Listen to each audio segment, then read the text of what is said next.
Bonjour à tous, bienvenue dans cette nouvelle vidéo de Geek Collector.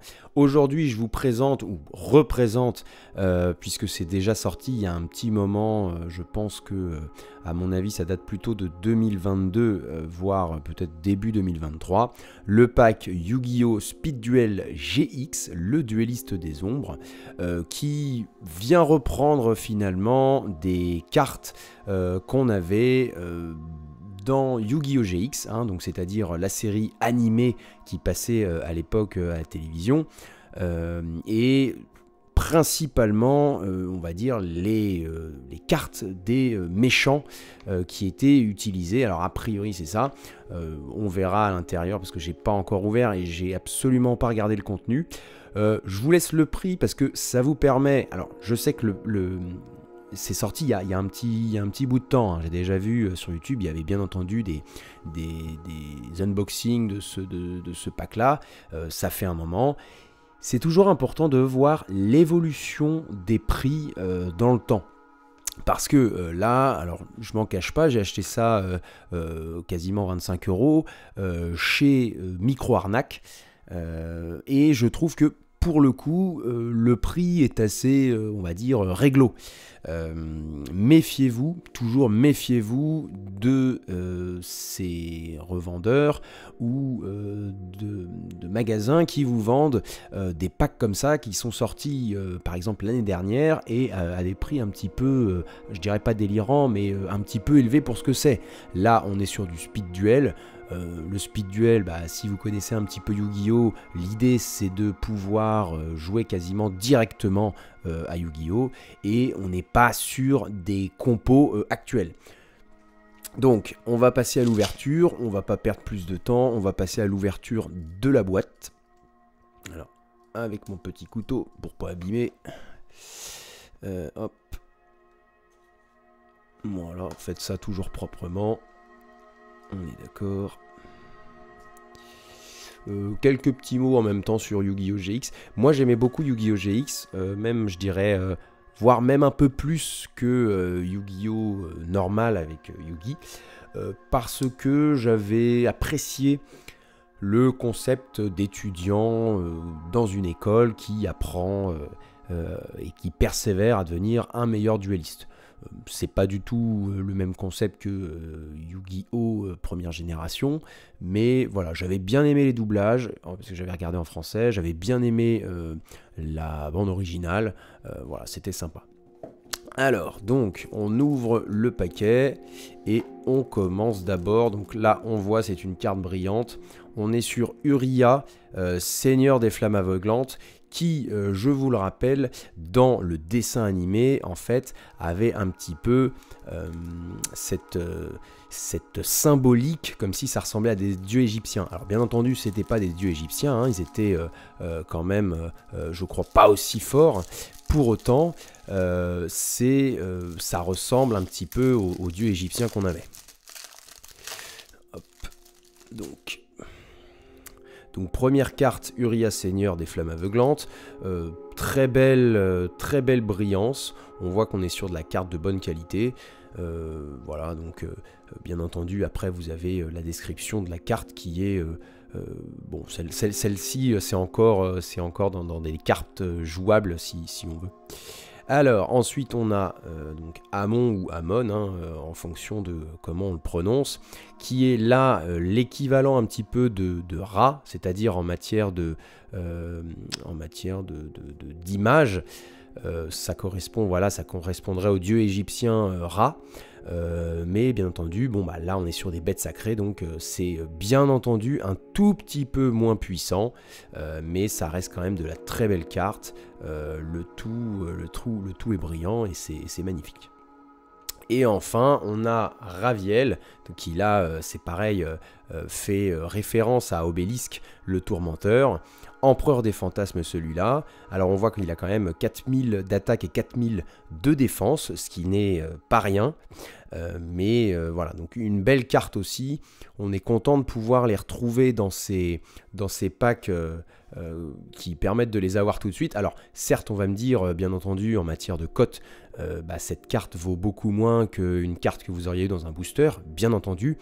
Pour autant, pour un vrai fan, le fait d'avoir cette carte dans sa collection, voilà, si c'est pas pour de l'achat-revente ou pour spéculer sur des cartes à jouer, c'est sympa, voilà, de retrouver les héros et surtout les monstres de son enfance quand on a suivi la série. Enfin, non, on en a d'autres. Hein. On a Chasseur Vampire, donc à 4 étoiles. Alors lui, ça me dit rien. Certainement que ça devait être un monstre de la vampire. Et là, je sais plus comment elle s'appelle. Je mettrai le nom en post-prod. Je me souviens plus de comment elle s'appelle. Mais c'est certainement une carte qu'elle a peut-être utilisée dans l'animé. Je vous avoue, je m'en souviens pas. Là aussi, brillante, très jolie. Démon malveillant, héros du mal. Donc, rappelons que il y a eu plusieurs saisons à Yu-Gi-Oh! GX. Il y a eu, je crois, au moins 3 saisons. Sachant que pour ma part, mes saisons préférées, c'était la première et la deuxième. J'ai trouvé la saison 3 intéressante, mais on a changé un petit peu d'atmosphère, on a changé d'ambiance, avec cette espèce de monstre qui prenait possession de Jaden. D'ailleurs, il y a toute une histoire sur le pourquoi de ce monstre qui est très intéressant. Je vous invite à le découvrir. Il y a des youtubeurs qui ont expliqué comment, le rôle de ce personnage dans la série, c'est très intéressant. Mais pour ma part, j'avais quand même préféré les premières saisons parce que c'était, on va dire, un peu plus enfantin dans l'histoire. Donc là, héros du mal, démon malveillant, bien entendu, qui est pour un petit peu passer pour l'antagoniste des héros de la destinée, voilà, ou des héros des éléments. Là, on est sur une fusion qui a quand même 3500 d'attaque. Alors, bien entendu, je tiens à préciser que ça, c'était des choses qui étaient intéressantes à voir dans l'animé. Le gameplay de Yu-Gi-Oh! Ayant été modifié, c'est simplement des cartes, si vous voulez, que l'on retrouve de manière nostalgique, mais qui n'ont pas nécessairement une fiabilité en jeu énorme. Aquacœur, alors celle-là, elle est très connue, bien entendu. Tous les monstres gagnent 500 d'attaque et de défense si ils ont le même nom sur le terrain. C'est une carte piège continue. Là encore, bien entendu, toutes ces cartes-là n'ont, dans le Yu-Gi-Oh! Le jeu actuel, n'ont que très peu de valeur parce que vous allez sélectionner une carte piège qui va avoir un effet continu et qui n'est pas hors norme, si vous voulez. C'est ça maintenant désormais le problème. Dragon armé de niveau 10. Alors ça, je crois que c'était Chad qui avait ce personnage dans la série, puisqu'il jouait avec les dragons armés. Les dragons armés, c'était par principe assez intéressant. Vous aviez d'abord des faibles niveaux qui, au bout d'un moment, pouvaient évoluer et passer, donc là je crois que c'était au maximum, dans la série en tout cas, passer au maximum dragon armé niveau 10, ce qui était une chose très intéressante. Et bien entendu dans le dessin animé, quand le personnage sortait cette carte là, c'était impressionnant. Maintenant c'est vrai qu'avec les stratégies nouvelles, ça n'a plus de sens de s'embêter à sortir des monstres aussi difficilement invocables, on va dire. Et enfin, on a un maître légendaire du Jujitsu. Alors ça, je vous avoue, je ne sais pas dans quel deck, de quel personnage c'était. Je ne sais absolument pas. Si cette carte en position de défense a combattu un monstre à la fin de la dommage step, placez le monstre au-dessus du deck. Bon, moi, je vous avoue, là, si vous avez la référence par rapport à l'animé, je voudrais bien la connaître parce que je ne l'ai pas. Donc premier pack ouvert, on va regarder ce qu'il y a ensuite. Alors on est sur un Vampire Genesis. Donc a priori, si on est sur du vampire, on devrait être sur cette petite nana là, ce petit personnage, puisque elle a une gueule de vampire, et donc par conséquent, bah, c'est normal qu'elle joue avec des vampires. Alors, on va essayer d'ouvrir ça proprement. Donc bien entendu, hein, la vidéo que je vous fais actuellement, c'est simplement pour ceux qui avaient vu la série de manière nostalgique. Ça n'a pas de...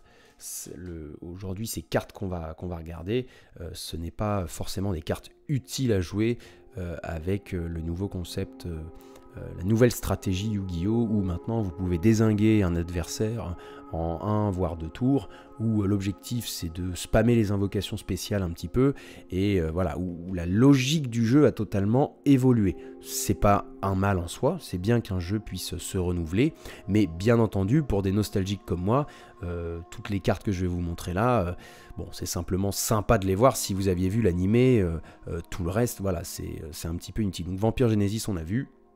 On reste sur du vampire avec un bébé vampire qui n'est pas spécialement fort, puisque 700 d'attaque et 1000 de défense, c'est pas terrible. On est toujours sur du vampire, donc familier vampire, donc toutes ces cartes-là auraient pu être jouées hein, par ce personnage dans la série. Je me souviens plus d'ailleurs si toutes ont été jouées, je ne pense pas. Mais c'est vrai que ça permet d'avoir un deck avec un thème, c'est-à-dire les vampires, assez sympa et qui peut être joué bien entendu sur l'ancien mode Yu-Gi-Oh! Donc Gnome Vampire, voilà, 1550. Si cette carte inflige des dommages de combat à votre adversaire, déclarez un type de carte, monstre, magie ou piège, et l'adversaire doit envoyer cette carte de son deck depuis son deck au cimetière. Seigneur Vampire qu'on a pu voir, donc ces cartes-là, si vous avez joué au jeu sur DS, notamment Spirit Caller, elle y était. C'était alors une carte un petit peu particulière parce qu'on est à 5 étoiles, donc ça nécessite un sacrifice, et qui a une attaque de 2000, donc c'est pas terrible en soi d'avoir un sacrifice pour une attaque seulement de 2000, et maintenant c'est d'autant plus inutile en fait. Domestique Vampire, alors j'aime beaucoup celle-là, c'est vrai qu'elle est magnifique. On a un espèce de chien loup, c'est super bien fait. Je ne la connais pas, 1200 d'attaque, pas de défense. Mais voilà, il doit y avoir certainement un atout intéressant, puisque on peut l'invoquer spécialement, et on peut ajouter une carte vampire de son deck à sa main, ce qui n'est bien entendu pas mal. Sorcier Vampire, là on est toujours sur des cartes à effet. C'est vrai que bien entendu Yu-Gi-Oh! Au bout d'un moment, les cartes normales se sont on va dire avérées assez limitées, surtout quand vous avez des monstres qui vous dézinguent avec des effets voilà, qui font, là vous voyez ça fait 6-7 lignes d'effets qu'il faut lire. Bien entendu quand vous avez des monstres normaux qui ont une attaque limitée, et voire, alors je pense bien entendu au Magicien des Ténèbres, vous avez bien entendu tendance à écarter ces monstres normaux pour mettre des monstres à effet.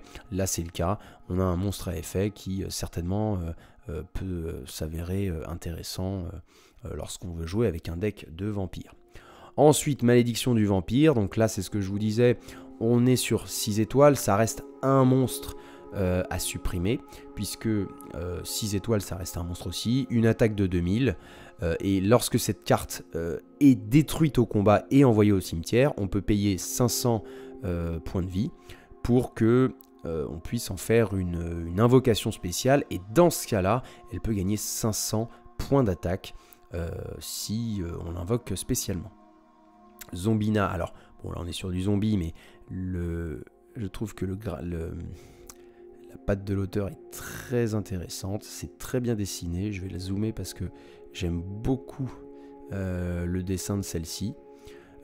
Bien entendu, en termes d'attaque et de défense, on reste sur du commun un peu faible, mais voilà, la carte est très jolie, et j'aime beaucoup le design.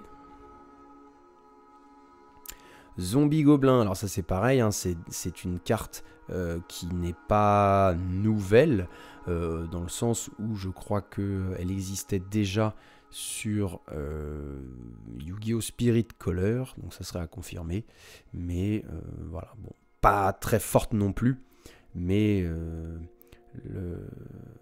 elle ressemble un petit peu aux anciennes cartes. Loup de la peste, on est sur 3 étoiles. Alors, grand chevalier de la flamme. Intéressant, le cheval. On a l'impression que ça doit être un cheval zombie ou un truc comme ça.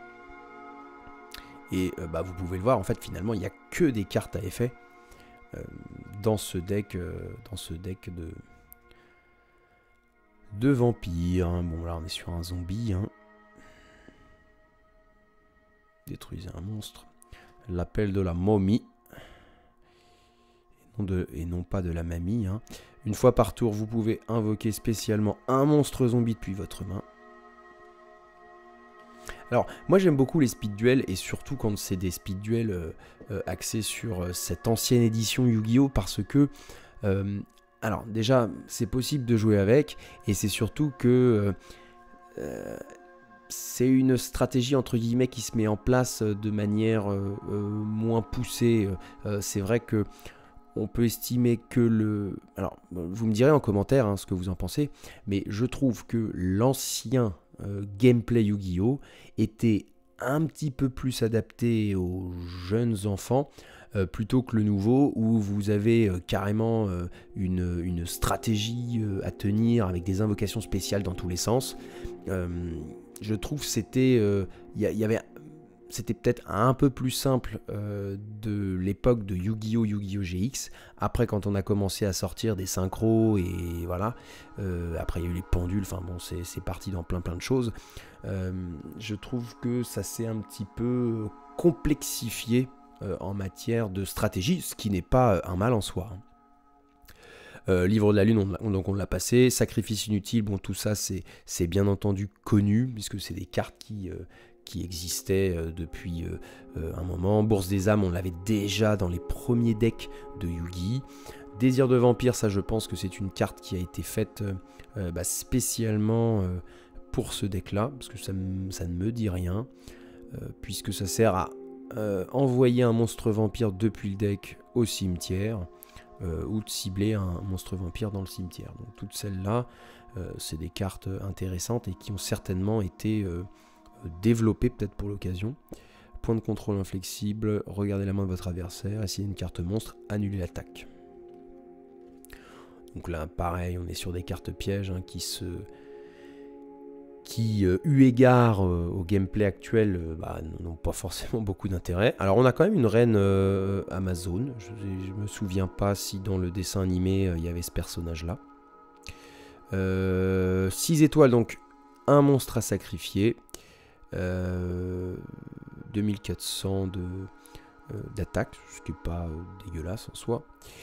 L'épée amazonesse, alors celle-là on la connaît parce que c'était, il y avait la petite blonde, là, je ne sais plus comment elle s'appelle, Alexia je crois, qui jouait avec des Amazones, donc ça bien entendu c'était une carte, c'était sa carte un petit peu, l'une de ses cartes fétiches disons, comme aurait pu l'être Sparkman pour Jaden. Donc elle est bien entendu assez connue. Et là, donc j'ai l'impression qu'on passe vraiment sur de l'Amazone, parce que là, on a une tigresse amazonesse qui a peut-être été utilisée dans la série. Paladin amazonesse, pardon. C'est pareil, ça c'est une carte qu'on a vue dans la série et qui permet de gagner 100 d'attaque pour chaque monstre Amazone qui est contrôlé. D'ailleurs, je ne sais pas pourquoi ils appellent ça Amazoness, puisque dans le dessin animé c'était Amazon. Alors d'où vient la mauvaise traduction, je ne sais pas. Mais bon, c'était plus simple de mettre Amazon. Amazoness avec chaîne. Donc là, effectivement, on est toujours sur des cartes avec des effets.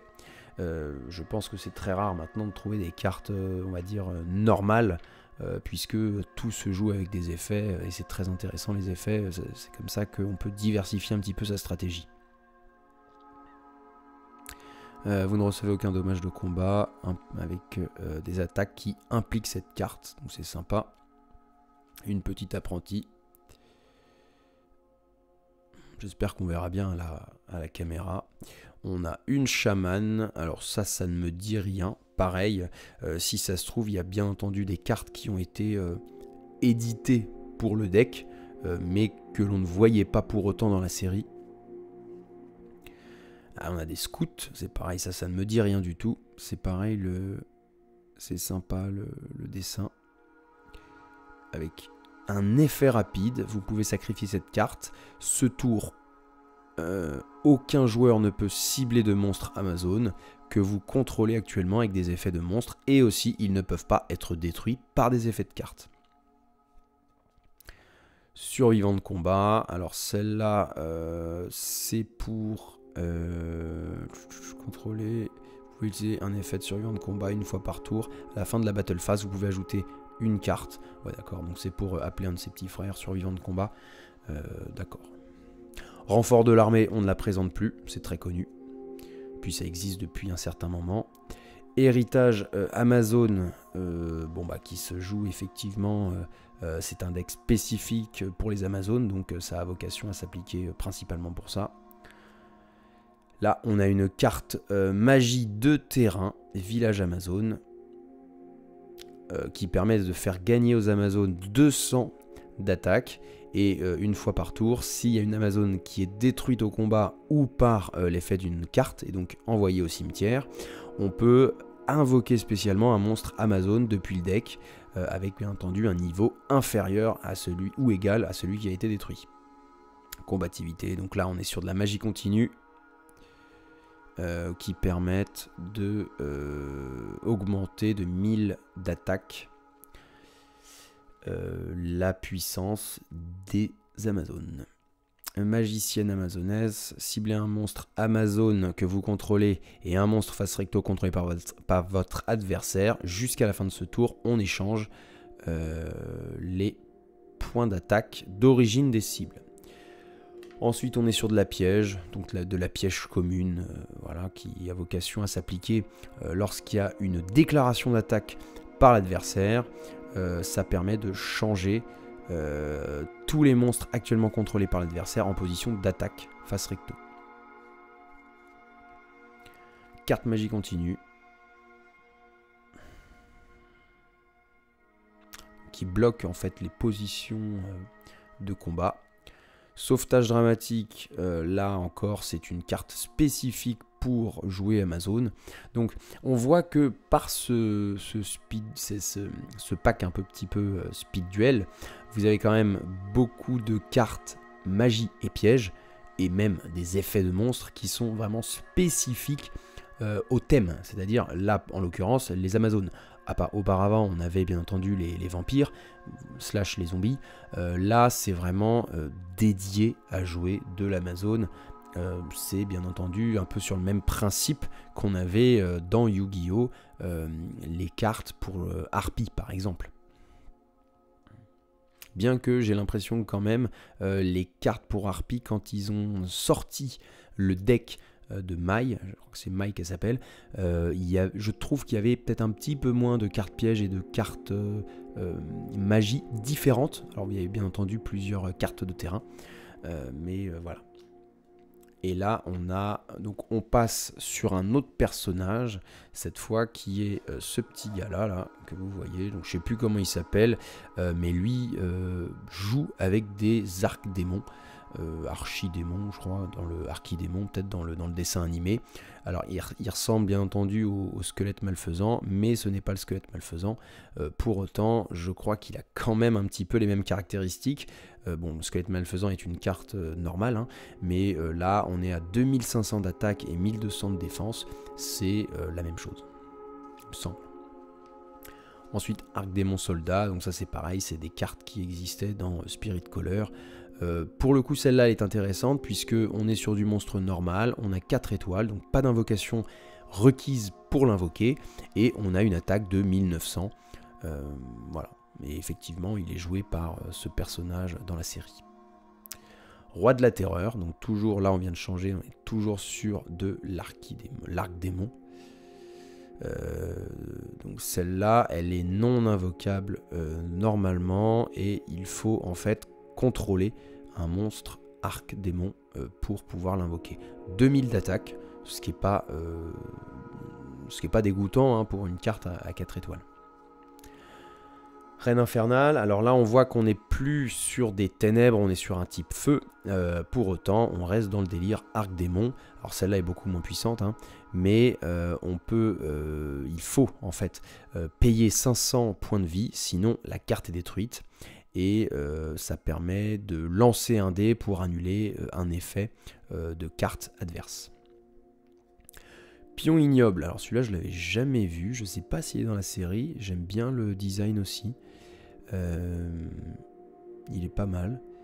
2 étoiles, 1200 d'attaque, et ça, bah, pareil, on est toujours sur du paiement de points de vie pour garder la carte sur le terrain, parce que sinon bah, ça sort.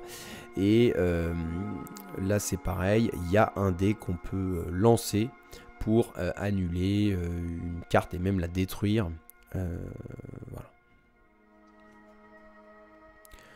Chevalier de l'ombre, donc toujours le même concept, toujours payé, alors là c'est quand même plus, hein, là c'est 900 points de vie, sinon elle est détruite. Il y a une bonne attaque, mais donc on a effectivement, là on s'en rend compte, avec ce deck des arcs démons, on a quand même quelque chose qui épuiserait quand même pas mal les points de vie du joueur. Bien entendu, en gros maintenant les decks speed duel, surtout sur ce thème là, Yu-Gi-Oh! GX, bah, ça a vocation à jouer contre d'autres decks speed duel, et ça n'a pas... je trouve que l'intérêt serait très limité de jouer contre des compos actuels, parce que ça servirait à rien, on pourrait rien mettre en place, et sachant que auparavant Yu-Gi-Oh! C'était quand même plusieurs tours pour mettre en place le jeu. C'était pas une stratégie déjà bien rodée au premier tour, on avait un petit peu l'aléa de la pioche des cartes. Maintenant vous pouvez faire des compos avec des cartes différentes, mais voilà, tout se suit. Fou de ténèbres, arc démon, bon, on est sur un concept assez sympa. Celui-là j'aime bien, celui-là on va le zoomer parce que j'aime beaucoup la tête, je trouve, avec le damier là. 1800 de défense, ce qui est pas mal. On paye toujours hein, des points de vie. Et là on voit déjà qu'il y a un peu plus de blabla sur les faits. Mais l'idée c'est de pouvoir invoquer spécialement un arc démon, et notamment lorsqu'il est dans le cimetière. Orc gigantesque, alors celui-là j'aimais bien. Si vous avez joué sur DS à Spirit Color, il y avait deux personnages qui l'utilisaient. Au départ vous aviez Sirius, après ça a été, ce n'était plus lui, c'était un autre random qui l'utilisait. Le principe de ce mec là c'est que 2200 d'attaque, donc ce qui est assez puissant hein, quand même pour une carte qui ne nécessite pas d'invocation. Pour autant, une fois qu'elle a attaqué, elle est obligatoirement mise en mode défense, et elle n'a pas de défense, elle a 0, donc probablement qu'elle va se faire fracasser au tour d'après. On revient sur de l'arc démon de la brume, 2400 avec une invocation, on peut l'invoquer sans sacrifice. En gros il faut détruire cette carte si on l'invoque sans sacrifice, parce que 2400 d'attaque c'est quand même beaucoup pour un monstre qu'on invoque sans sacrifice, et on se prend en plus 1000 points de dommage dans la tête. Annihilateur arc démon, celle-là c'est pas, je les ai pas vus, celle-là ça me dit rien, faudrait revoir en fait la série. Alors 1, 2, 3, 4, 5, 6, 7, 8, 9. Il y a quand même pas mal d'étoiles. Avec une attaque de 2000, une défense de 3000.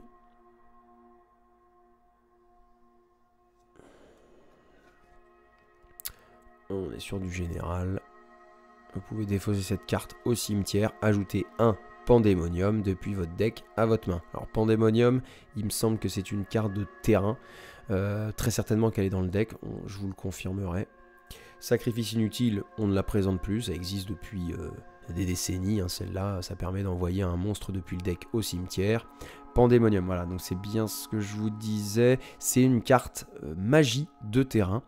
Aucun joueur n'a à payer de points de vie pour les monstres Arc-Démon. Donc c'est vraiment là pareil, une carte terrain qui s'applique au deck Arc-Démon qu'on est en train de jouer.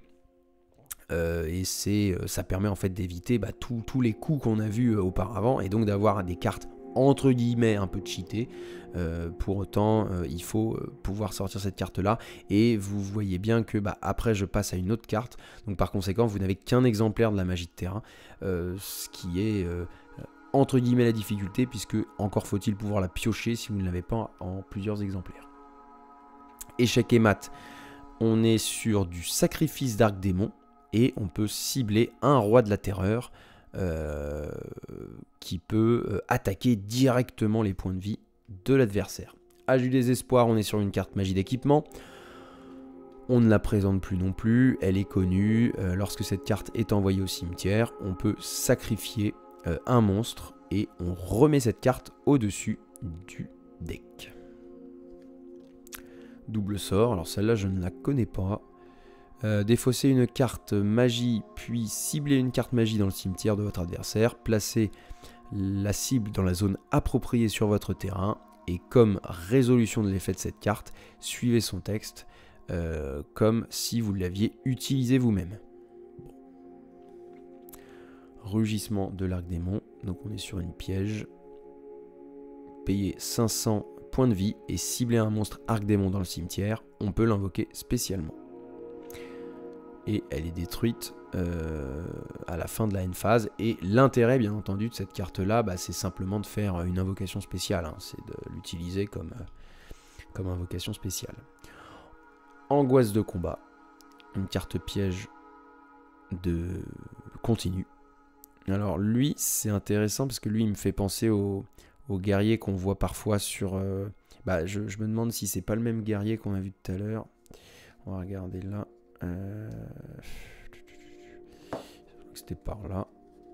Voilà, j'ai l'impression que c'est le même. Il a la même cape. Ouais, c'est le même. Ça j'aime bien quand effectivement dans Yu-Gi-Oh vous avez des références à d'autres cartes dans le design. C'est marrant parce que tout est lié. Donc cette carte angoisse de combat, parce qu'on va quand même dire son effet. Activez cette carte en ciblant un monstre Arc-Démon que l'on contrôle durant la stand-by phase. L'adversaire paye aussi les mêmes points de vie que l'on paye pour le monstre. Ouais, donc en gros, on duplique les points de vie qu'on perd sur l'adversaire. Et enfin, le rugissement du gouverneur des ténèbres. Alors ça, c'est une carte effectivement que l'on n'est pas obligé d'utiliser dans un deck Arc-Démon. Puisque ça peut s'utiliser ailleurs. Et ça permet de payer en multiples de 100 des points de vie, pardon, et de cibler un monstre qui appartient à l'adversaire. Et en gros, il perd autant de points de vie, de points d'attaque pardon, et de défense que vous avez payé de points de vie. Donc bon, c'est une stratégie qui vise à diminuer les cartes, la puissance des cartes adverses. Alors là, on passe sur du héros du mal. Alors les héros du mal, j'avais trouvé ça très intéressant, puisque c'était l'antagoniste un petit peu des héros des éléments, puisque là, on est sur, entre guillemets, des héros maléfiques. Hop.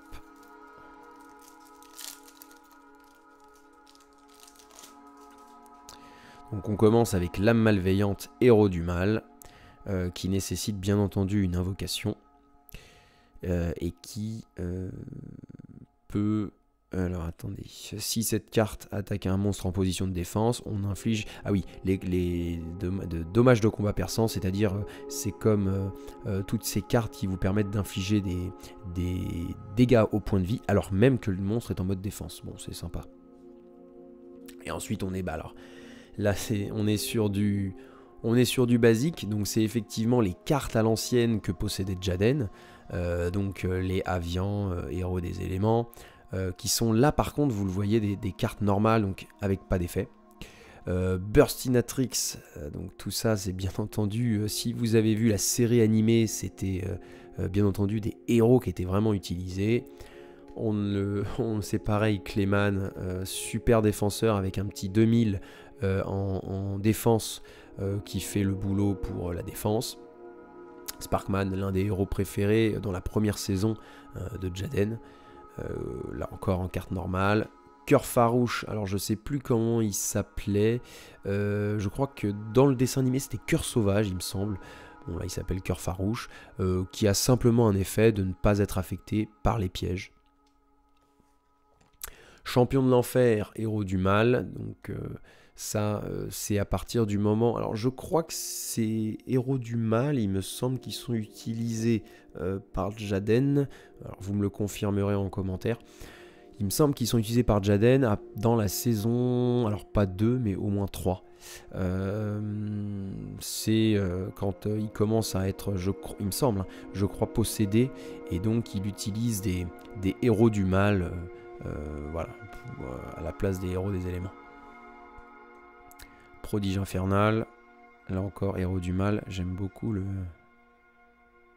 design aussi. Phalène des sables, alors ça, cette carte en position de défense face verso est détruite, envoyée au cimetière, invoquez-la et échangez son attaque et sa défense d'origine. Ah oui, donc c'est sympa, c'est-à-dire qu'une fois qu'elle est détruite, vous pouvez la réinvoquer, et là c'est pas 2000 points de défense qu'elle va avoir, mais 1000 points de défense, et par contre en attaque, elle aura 2000 points d'attaque.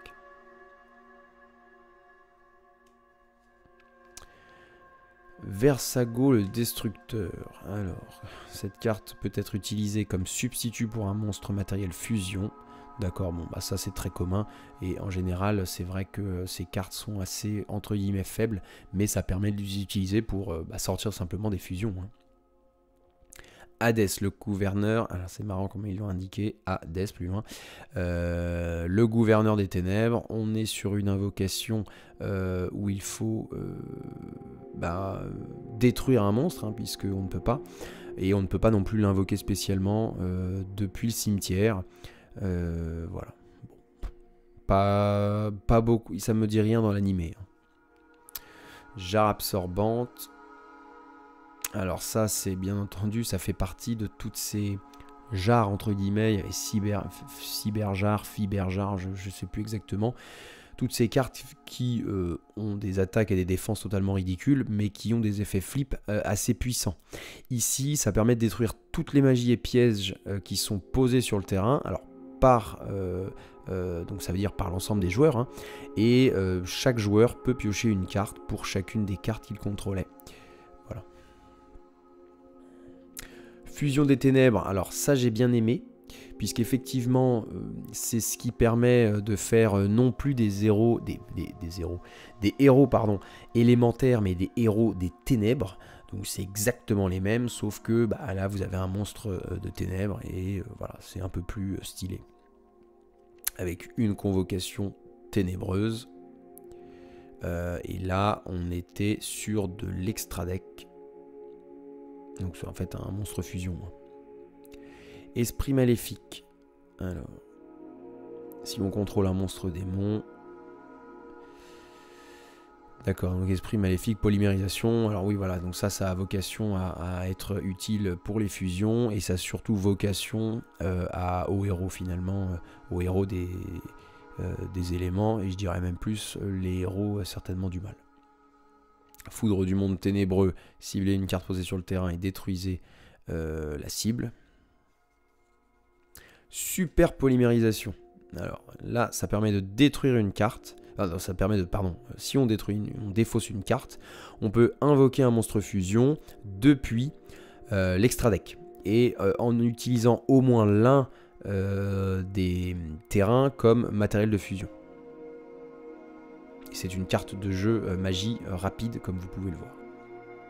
Signal du héros, ça on ne le présente pas. Bien entendu, c'était utilisé par Jaden, c'était une carte piège qui permet, dès lors qu'il y a un monstre des éléments, un héros des éléments, qui est détruit et envoyé au cimetière, de faire une invocation spéciale.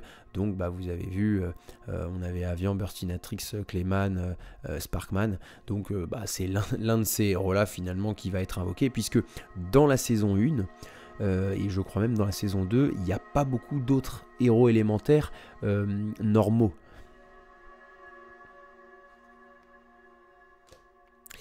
Échange ténébreux, donc lorsque cette carte est désignée, active une carte magie, non pardon, lorsque votre adversaire active une carte magie normale, il faut payer 1000 points de vie, et ça devient une carte qui doit être défaussée au hasard par l'adversaire. Tempête d'Etakua. Changez la position de combat de tous les monstres face recto contrôlés par votre adversaire. Démon malveillant. Ça, 3500. 3500, 2100. Donc une carte fusion, type feu. Et c'est l'âme malveillante, pardon, et un autre monstre de niveau 6. Qui doit être démon bien entendu.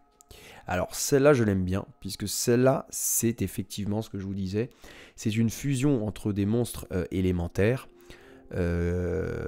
par une fusion des ténèbres, donc c'est l'équivalent de Burstinatrix et de Avian, et là ça vous fait un monstre beaucoup plus badass que la fusion initiale. Bon, beaucoup plus badass, c'est je crois la même attaque et la même défense, mais il me semble que la capacité est un peu plus puissante quand même.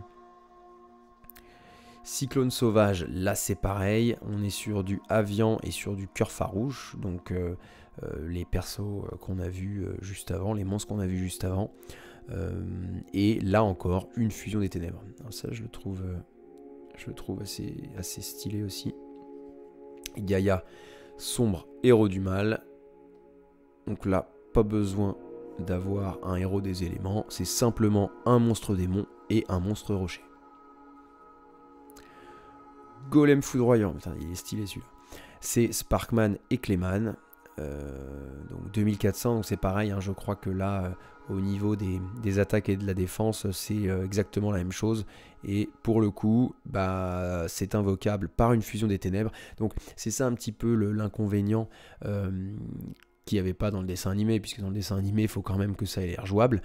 En pratique, c'est pas du tout simple de tomber sur une fusion des ténèbres, et c'est quand même très spécifique. Donc si vous jouez avec des héros du mal et que vous voulez faire des fusions, vous ne pourrez pas utiliser simplement de polymérisation, vous serez obligé d'utiliser des fusions des ténèbres. Donc ça limite quand même. Dragon des ténèbres aux yeux rouges, qui fait penser au dragon noir un petit peu aux yeux rouges, mais qui reste par contre, de manière comparée au dragon noir aux yeux rouges, qui reste là une carte à effet. Donc le dragon noir aux yeux rouges avait effectivement 2400 d'attaque et peut-être 2000 de défense, si je me trompe pas. Mais ici, en fait, il faut, pour l'invoquer, sacrifier un dragon noir aux yeux rouges. Et là, effectivement, on passe sur ce personnage-là qui, pour le spoil, est bien entendu le frère de Alexia, je crois, dans la série animée. En fait, il joue avec des dragons des ténèbres aux yeux rouges. On a le dragon noir aux yeux rouges. Alors, c'est pas le design que je préfère. Je le trouve sympa, mais c'est pas le design que je préfère. Il y en a eu plusieurs, hein, bien entendu, mais ça, tous les joueurs de Yu-Gi-Oh! Le savent, bien entendu. On a eu plusieurs éditions, plusieurs imageries des monstres. Et vous avez parfois des monstres comme le magicien des ténèbres qui a 5 ou 6, voire plus, images différentes. Dragon étincelant, alors ça vous pouvez le retrouver dans le deck de Jaden. Et il me semble aussi peut-être pourquoi pas dans le deck de Sirius, faudrait vérifier. Voilà, c'est une carte tout à fait normale, 4 étoiles par invocation. Pour autant, elle a quand même 1900 d'attaque. Donc on est sur du dragon là, qui sont certainement joués par le petit perso. Dragon étincelant numéro 2. Là par contre il faut une invocation sacrifice. Toujours pareil, joué par le même perso, poussin dragon noir, et l'intérêt de ce petit poussin, c'est que on envoie cette carte face recto au cimetière, ce qui permet d'invoquer spécialement depuis la main un dragon noir, aux yeux rouges. Vouivre aux yeux rouges, voilà, celui-là, alors c'est absolument pas le dragon noir aux yeux rouges, hein, mais c'est vrai que le design par rapport à la carte du dragon noir aux yeux rouges que je vous ai montré ci avant, c'est quand même un petit peu plus stylé, je trouve. Et cette carte, c'est simplement pour bannir celle-ci depuis le cimetière et d'invoquer le monstre dragon noir aux yeux rouges, ou même surtout un monstre aux yeux rouges depuis le cimetière. Dragon métal noir. Vous pouvez cibler un monstre yeux rouges que vous contrôlez et elle devient, cette carte, un équipement du monstre. Troupe draconique. Ah, celle-là, elle est pas mal. Alors c'est marrant, comme à la caméra, je vois que ça fait beaucoup plus... comment dire, beaucoup plus dessin qu'en réalité. Si cette carte est détruite au combat et envoyée au cimetière, invoquez spécialement une troupe draconique depuis votre deck. Donc toujours le... Ah bah celle-là par contre ils l'ont mis en 2 fois. Pour le coup, sinon ça aurait été totalement idiot de chercher une carte qui s'appelle troupe draconique si vous n'en avez qu'une. Je veux bien que ça s'appelle speed duel et que l'objectif c'est de pouvoir jouer, on va dire entre guillemets clé en main. Mais là... ça sert à rien de mettre une carte comme ça. Dragon Mirage, là pareil, il me semble que c'est, si ce n'est dans le deck de Jaden, dans le deck de démarrage de Jaden, vous l'avez peut-être dans le deck de Sirius, il me semble. C'est une carte dragon de type lumière, et ça permet d'empêcher l'activation de cartes pièges durant la battle phase. Voilà. Lance-dragon, alors ça c'est pareil, c'est un monstre que l'on ne présente plus, on l'avait souvent dans les decks de démarrage, c'est un petit peu comme la carte que je vous avais montré avant, c'est-à-dire que vous pouvez infliger les dégâts entre la différence de l'attaque de ce monstre, c'est-à-dire 1900, et les points de défense du monstre qui se défend. C'est-à-dire que si vous avez un monstre qui a simplement 1000 de défense, et il va se prendre 900, enfin vous allez prendre plutôt 900 dans la tronche de dégâts en tant que défenseur. Garde royale du dragon, bon ça je sais pas si c'est dans le dessin animé, ça ne me dit rien. 4 étoiles, 1700 d'attaque, 1300 de défense. Vous pouvez envoyer un monstre dragon depuis votre main au cimetière. Cette carte gagne 300 d'attaque. Lorsque cette carte que l'on contrôle est envoyée au cimetière par un effet de carte de l'adversaire, on peut cibler un monstre normal dragon dans l'un des cimetières et invoquer spécialement la cible. Dragon totem. Alors j'ai l'impression quand même que pour l'occasion ils ont sorti quand même pas mal de cartes pour jouer à ce speed duel. Bon, faudrait que je regarde re-regarde les animés, pardon. Mais tout ça, franchement, ça me dit pas grand chose. Alors écrasement destructeur, ça on le connaît, hein. C'est bien entendu lorsque vous jouez avec un deck de type dragon.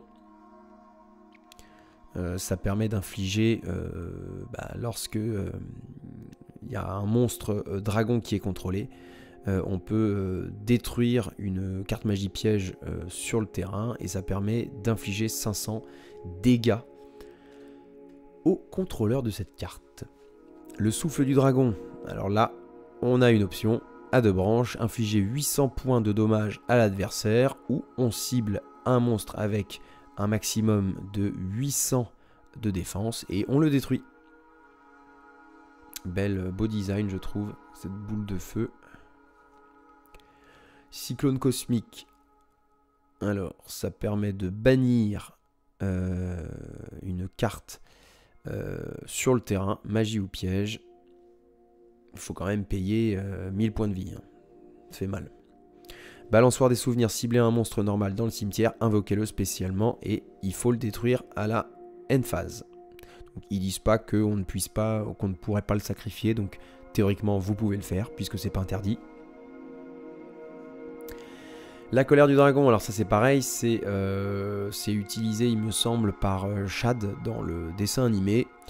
Une carte piège continue qui fait que les dégâts sont perçants. Donc c'est le lance-dragon qu'on a vu tout à l'heure, bah là c'est simplement par l'effet d'une carte piège continue, exactement le même effet. Annulation d'attaque importante à l'époque puisque c'était une carte piège entre guillemets contre. Qui permettait de terminer la battle phase en annulant une attaque.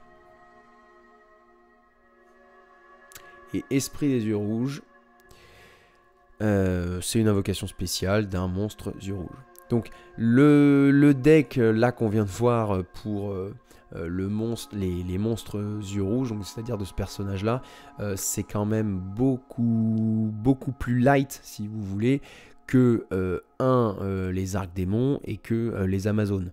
Je suis pas sûr qu'avec un deck comme ça, monté comme ça, on puisse aller très loin, même en speed duel. C'est-à-dire qu'il y a quand même pas mal de choses à ajouter et c'est pas sûr qu'on puisse vraiment se focaliser sur le thème yeux rouges. Alors, on continue. Donc là on va passer sur du Hélios. Alors le Hélios c'était sympa puisque ça correspondait à une stratégie un petit peu spécifique. Ça concernait les monstres qui étaient bannis du jeu. Vous savez que vous avez à l'époque, maintenant ça a peut-être évolué, il y a peut-être, déjà il y a d'autres zones, mais à l'époque on avait simplement le cimetière et on avait les monstres bannis. Et en gros les monstres bannis, c'était entre guillemets des cartes vraiment spécifiques pour soit les réajouter dans le jeu, puisque l'hypothèse c'était qu'elles étaient exclues. Le cimetière, elles sont simplement entre guillemets décédées. Le bannissement c'est un petit peu supérieur. Et donc on avait effectivement un personnage qui jouait avec Hélios, qui concerne les héros bannis, enfin les monstres bannis. Et l'intérêt de cette carte là, c'est que plus vous aviez de monstres bannis, et plus ils prenaient en puissance. Et on commence gentiment hein, avec Hélios, le soleil primordial, qui n'est pas brillante pour le coup, et qui gagne en fait 100 d'attaque et de défense par monstre banni, quel que soit le bannissement, que ce soit vos monstres ou les monstres de l'adversaire. L'homoncule doré, donc homonculus hein, pour ceux qui regardent Full Metal Alchemist, c'est là beaucoup plus puissant finalement, vous voyez, que Hélios, mais par contre il faut une invocation sacrifice. Ce monstre gagne 300 d'attaque et de défense pour les cartes, par contre, là c'est vos propres cartes qui sont bannies. Donc il a déjà 1500 d'attaque et 1500 de défense, ce qui n'est pas terrible pour un monstre invocation sacrifice. Pour autant, il a moyen de gagner quand même assez vite en puissance si vous jouez bannissement. Alors, Bazoul, mangeur d'âme, ça me dit rien. C'est une bête, une fois par tour, vous pouvez bannir au maximum 3 monstres depuis votre cimetière. Jusqu'à la fin du tour de votre adversaire, elle gagne 300 d'attaque pour chacun d'eux. Donc ouais, ça peut monter assez vite. Ça me dit rien dans le dessin animé, mais effectivement, ça peut avoir une utilité. Gustave, chevaucheur du chaos. Une fois par tour, vous pouvez bannir au maximum 2 magies depuis votre cimetière jusqu'à la fin du tour de votre adversaire. Cette carte gagne 300 d'attaque pour chaque carte bannie par cet effet. On continue sur des motards. Motard vibre-lame. Là toujours c'est du bannissement. C'est du ban. Survivant des dés. Alors ça, c'était également des cartes qui concernaient tout ce qui était banni, puisque vous avez guerrier des dés, enfin vous en avez plusieurs. On verra si c'est dans ce deck, ce qui serait tout à fait normal, hein. Mais c'est la même stratégie, c'est-à-dire que là, à la end phase, si cette carte-là, elle a été bannie, tant qu'elle était face recto hein, sur le terrain, donc 1800 d'attaque, c'est pas immonde, sachant qu'elle a 4 étoiles, ça permet de l'invoquer spécialement. Avion de reconnaissance des dés, donc là effectivement on a la famille des dés. Durant la N-phase, si cette carte est actuellement bannie et a été bannie ce tour, on peut l'invoquer spécialement en position d'attaque. Bon, elle n'a pas beaucoup d'attaque, hein, mais c'est certainement pour servir à une invocation sacrifice. DD à mettre de dimensions différentes, ça ne me dit rien. Une fois par tour, vous pouvez défausser une magie et cibler un monstre banni pour l'invoquer spécialement. Par contre, il faut un sacrifice, puisqu'elle a 5 étoiles. Bannisseur de rayonnement, alors les cartes envoyées au cimetière sont bannies à la place.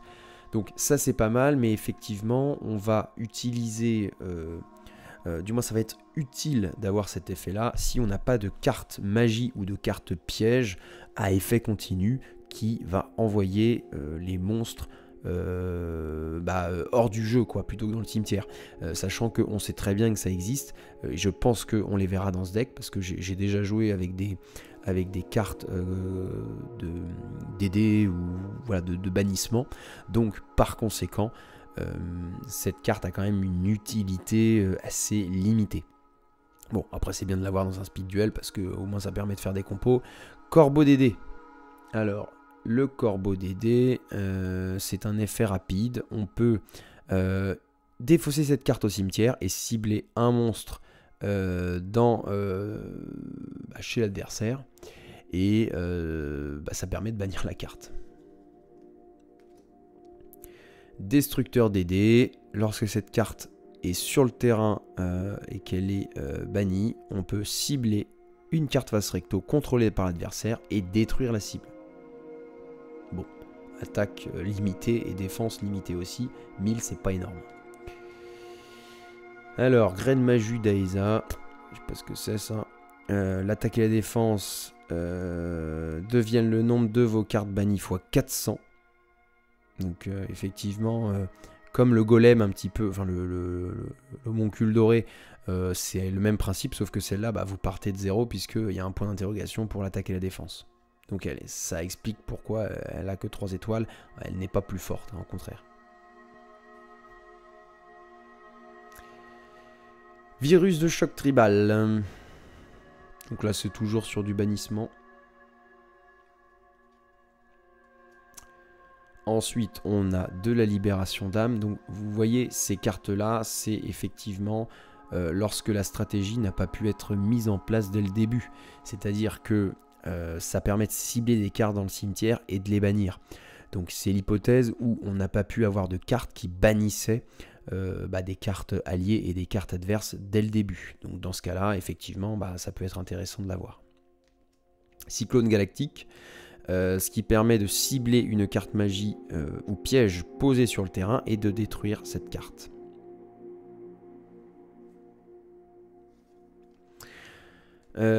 Convergence majeure, donc là on est effectivement sur du cosmos.